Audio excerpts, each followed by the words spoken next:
Asia से Europe तक पौलुस के साथ यात्रा। आज की प्रार्थना शुरू करने से पहले प्रभु से प्रार्थना करें कि वो आपको अनुग्रह और हमारे प्रभु एवं उद्धारकर्ता यीशु मसीह के ज्ञान में विकसित करने के लिए इसका उपयोग करे। एशिया में एक नया दिन है क्योंकि पौलुस और सीलास अगली मिशनरी यात्रा पर निकल पड़े हैं और फिलिप्पी, गलातिया, थस्सलुनीके और कोरिन्थ जैसे जाने पहचाने स्थानों की यात्रा कर रहे हैं। इस यात्रा का ये हिस्सा इसलिए महत्वपूर्ण है क्योंकि सुसमाचार एशिया से यूरोप में प्रवेश करता है। खासकर एशिया में पौलुस ने यहूदियों द्वारा गठित कलीसियाओं को अनुग्रह से उद्धार का अर्थ समझने में मदद की। वे मूसा के नियम का पालन करने के आदी थे। कुछ लोगों ने तो यहाँ तक भी सिखाया कि उद्धार पाने के लिए उन्हें अभी भी कोशर भोजन करना और खतना करवाना जरूरी है। पौलुस ने इसे सही कर दिया। न केवल हम अनुग्रह से उद्धार पाते हैं बल्कि हम अनुग्रह से जीते भी हैं। अनुग्रहित जीवन का एक मार्ग और जीवन जीने का एक तरीका है।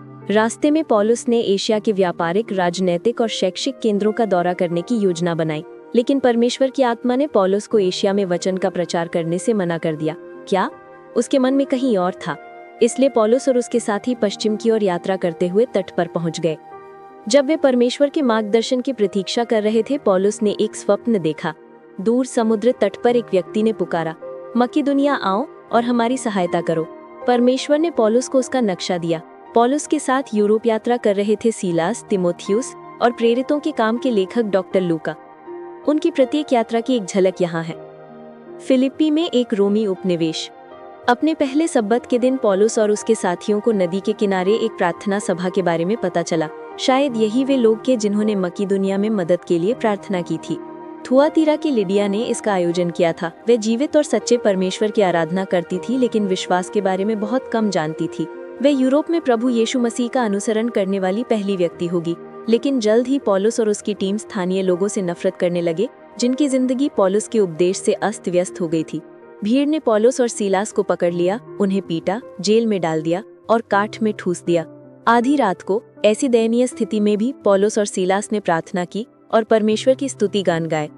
अचानक से एक भूकंप ने जेल को हिला दिया और सभी दरवाजे खुल गए और उनके पैरों से काट गिर गए। भागने के बजाय वे वहीं रुके रहे और जेल प्रहरियों को प्रभु यीशु मसीह में विश्वास दिलाने के लिए प्रेरित किया। अपने अपराधों से मुक्त होने के बाद उन्होंने लिडिया और युवा कलीसिया को अलविदा कहा और पश्चिम में यूरोप की ओर चल पड़े। थिस्सलुनीकी में अपनी आदत के अनुसार पौलुस पहले आराधनालय गए। उन्होंने वफादार यहूदियों से मुलाकात की और सुसमाचार सुनाया। कुछ लोग विश्वास करते हैं, लेकिन अधिकांश सुसमाचार को अस्वीकार करते हैं। मसीही रोमन साम्राज्य में एक क्रांति ला रहे हैं, जिसके केंद्र में पौलुस और उनकी टीम है। बेरिया में लोग सुसमाचार सुनते हैं और कई यूनानी पुरुष और महिला विश्वास करते हैं। लेकिन तभी थिस्सलुनीकी से एक यहूदी गुट आ धमका और पौलुस को शहर से भगाने की कोशिश करने लगा।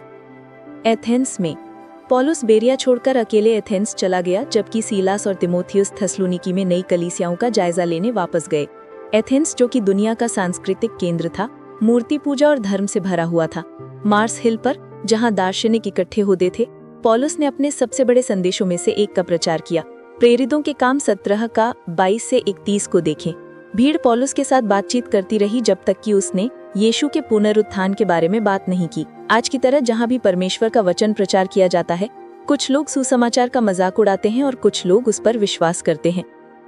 कोरिन्थ में पौलुस एथेंस छोड़कर कोरिन्थ चला गया, जो शायद उस समय का सबसे दुष्ट, कामुक और व्यसनों से भरा शहर था। यहूदी समुदाय में पौलुस की मुलाकात एक दंपति अक्विला और प्रिसिल्ला से हुई, जो हाल ही में रोम से आए थे। वे कोरिन्थ पहुंचे और एक दुकान खोली। एक दिन पौलुस वहां गया और उन्हें यीशु मसीह से मिलाया। अन्य यहूदी भी प्रभु की ओर मुड़े, लेकिन अधिकांश ने हर मुद्दे पर पौलुस से बहस की। अंततः निराश और थके हुए पौलुस ने सभागार छोड़ दिया और अपना ध्यान अन्य जातियों की ओर लगाया। मनन। क्या आपको ये देखकर आश्चर्य होता है कि परमेश्वर ने पौलुस से कुछ जगहों पर सुसमाचार न ले जाने के लिए कहा? क्यों या क्यों नहीं? पौलुस और उसके साथियों ने फिलिप्पी में उतार चढ़ाव का अनुभव किया। उनके अनुभवों से हम क्रिश्चियन भक्ति के दौरान अच्छे और बुरे समय को कैसे निपटना है, इसके बारे में क्या सीख सकते हैं। जेल में पिटाई के बाद पौलुस और बरनबास ने आराधना की। हम उनके उदाहरण का अनुसरण कैसे कर सकते हैं? क्या इस समय आपके जीवन में कोई ऐसी कठिन परिस्थितियां हैं जो आराधना करना कठिन लेकिन बहुत जरूरी बनाती है? अगर ये संदेश आपके दिल को छू गया हो तो इसे दूसरों तक भी पहुंचाइए और वीडियो को लाइक कीजिए और हर दिन का वचन सुनने और मनन करने के लिए सितारा परिवार चैनल को सब्सक्राइब करना मत भूलिए।